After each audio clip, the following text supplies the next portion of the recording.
بعضی مسلمانان په ژبه باندې د نیت اظهار کوي. اکثر داسې وایي چې وبصوم غد نویت من شهر رمضان.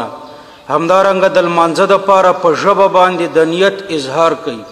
نو دلته دوه شیان دي، یو نیت دی او دویم په ژبه باندې د نیت اظهار دی.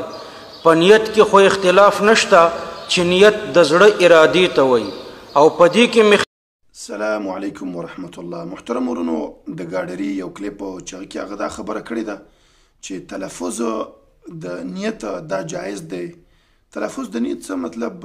مانځه ته ولاړې، نیت مې کړی زړه د خلاص او 4 رکعته سنت او 4 رکعته فرض منځ کوم او مخ مې د قبلې طرف ته، دا قیسې بیسي. جنازې کې بیا په عربۍ کې نیتونه جوړ کړي، نویت ان اودي لله تعالی 4 تکبیرات الصلاة الجنازه والثناء لله تعالی. او په روژې کې بیا وبصوم غد نویت، دا نیتونه ویشته دی. نو بیا دې لپاره دلیل پیش کړی دی. دلیل به تاسو واورئ. دې معنی حتما هغه تقلید داسې یو مرض دی، لکه شیخ سرتاج صاحب زمونږ وایي دا د کینسر نه هم ډېر خطرناک دی. واقعا د کینسر نه هم خطرناک مرض دی. هر شي ته به ته بیا لاس ورچې، یو شی به هېڅ به ستا مسله ثابتېږي نه، خو ایله به یې خلکو ته پیش کړې. شیخ غلام الله صاحب وایي ما یو ځای کې چا سره بحث و په دې باندې چې اولیاو ته غیب نشته دی، وایي هغه به راته ویل وایي قل اعوذ برب الناس، بیا به ویل قل اعوذ برب الفلق، وهلته خلق ناس وایي هغوی راته ویلي چې څومره دلایل درته پیش کړي. نو دا ګاډري او دا نور مفترین خیل دوی هم دا کیسې شروع کړي. الحمدلله د اهل حدیثو په مقابله کې دوی خپلې اصلحې زیاتې غورځولي دي. نه پوهېږو چې جوابونه خو نشو کولی. راځه یو څه ووایه چې هغه خانهپوري پرې وکړه. نو نیت متعلق د دوی د کتابونو به موږ حواله ورکړو. اول خو دا دی ګوره په عباداتو کې دا اصول دی چې العبادت توقیفیه، یعنی ته چې یو عمل کوې چې په دې کې اجر دی، دا ښه کار دی، دا به ته ثبوت راوړي. چې ثبوت دې پیش نه کړه دا به بدعت کې شمارل کېږي. من احدث فی امرنا هذا ما لیس منه فهو رد. لکه شیعګان وایي موږ په اذان کې علي ولی الله وایو. نو دا ګاډري نه که څوک پوښتنه وکړي دا څنګه کار دی، که جواب یې دی چې دا ښه کار نه، هغه به ورته وایي چې ولې ښه کار نه، ولی الله نو جواب به بیرته دې طرف ته راځي. د کتابونه به حواله مونږ ورکو چې عدم نقل د نبي علیه السلام نه دا دې ته دلیل دی چې دا شی نه دی ثابت. چې نبی علیه السلام نه یو عمل ثابت نه، دا دلیل دی چې دا بدعت دی. نو د نیت متعلق هم په یو موضوعي روایت کې دا زموږ چلنج دی، موضوعي روایت کې هم څوک داسې نشي پیش کولی چې نبي علیه السلام مانځه ته ودرېدلی دی او داسې ویلي چې نیت مې کړی زه د خلاص او 2 رکعته سنت کوم او فرض کوم. زه بیا دې خلکو ته وایم دا نیت لږ ولې کوئ، خو پوره نیت کوئ. داسې نیت کوئ، نیت مې کړی زه د خلاصه، نوم مې مثال عبدالله دی، د پلار نوم مې عبدالرحمن دی، مسجد زمونږ زید بن حارثه دی، ګس طرف ته مې فارسیوان دی، ښي طرف ته پنجابی دی، امام نوم هم چې دی فلانی دی، مسجد کې 15 کسه. پوره نیت وکړه. ستا د نیت به دا مقصد وي نعوذ بالله چې الله نه دی خبر چې دا د کوم وخت مونځ کې دا کیدای شي د ماسپښین مونځ وکومه، نعوذ بالله الله به راته د ماښام ولیکي. دا د ظالمانو دغسې سوچ دا نیتونه میتونه دا بدعت دي. نبی علیه السلام به چې کله مانځه ته ودرېده فکبر مسیء الصلات، حدیث مولا علي قاري حنفي کې وایي دا دلیل دی چې نیت میت نشته. نبی علیه السلام هغه ته ویلي چې فکبر تکبیر ووایه. د دوی خپل کتاب دی محترم ورونو، ابن حمام سے بغلی کے فتح القدر کی وقال بعض الحفاظ لم يثبت عن النبي صلى الله عليه وسلم بالطريق الصحيح ولا الضعيف.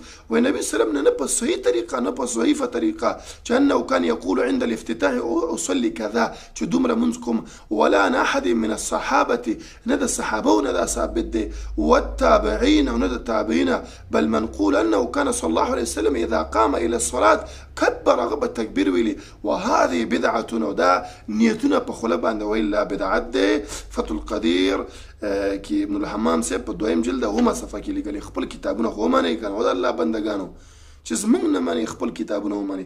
همدا خبره مولا علي قاري حنفي هم کړې ده، وایي چې لا يجوز التلفظ بالنیة فإنه بدعة، دا وایي بدعت دی.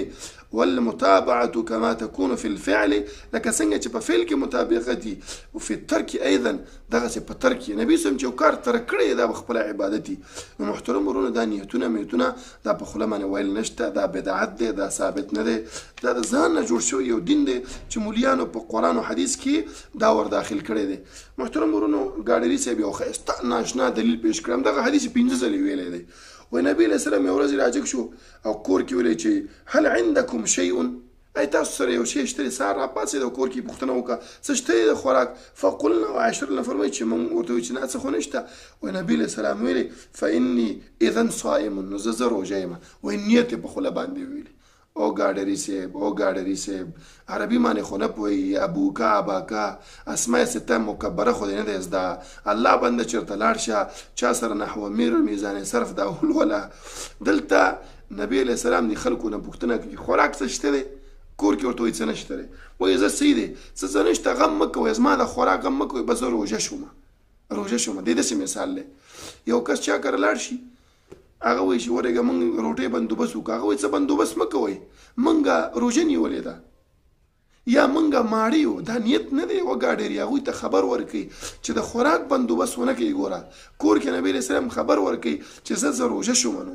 چې څه نشته روژه مې ونیوله زه نیت میت پکې نشته نویتو مویتو پکې نشته خبر ورکول د دغه عمل نه چې زه روژه شوم زما دپاره زه ما درنه د خوراک بندوبست پوښتنه وکړله خوراک چې نشته نو تاسو بندوبست مه کوئ پام کوه سره نه وړئ ما روژه ونیوله او دا حدیث په تاسو باندې ردم دی چې نبی علیه السلام دوی وایي چې په اعمالو کې لازم نفل بالشروع قاعده او دوی چې نفل عبادت دی شروع کو او مات دی کله زمانه بیرته فرض شو مثال ته ولاړې 2 رکعاته نفل کې یو د منځ کې د مات کې څه مسله راغله وایي دا 2 رکعاته تا باندې فرض شو یا عجیبه فقه ده عجیبه کتابونه دي یو شی چې مخکې نه نفل څنګه وروسته فرض شو روژې باره کې هم داسې وایي نفلي روژه دې ونیوله تا ماته کړله وایي دا تا باندې فرض شوه دغه حدیث په تاسو باندې بیرته رد دی چې نبي علیه السلام به پوښتنه وکړه څه خوراک به و چې وبه و بس وبه یې خواړه چې نه به و بس روژه به یې ونیوله لکه بل حدیث کې دا خبره شته دی چې نبي علیه السلام پوښتنه وکړه اهدي لنا حیث وایي زموږ دپاره چا څه راوړي دي نبي السلام ویلي چې راوایي فلقد اصبحت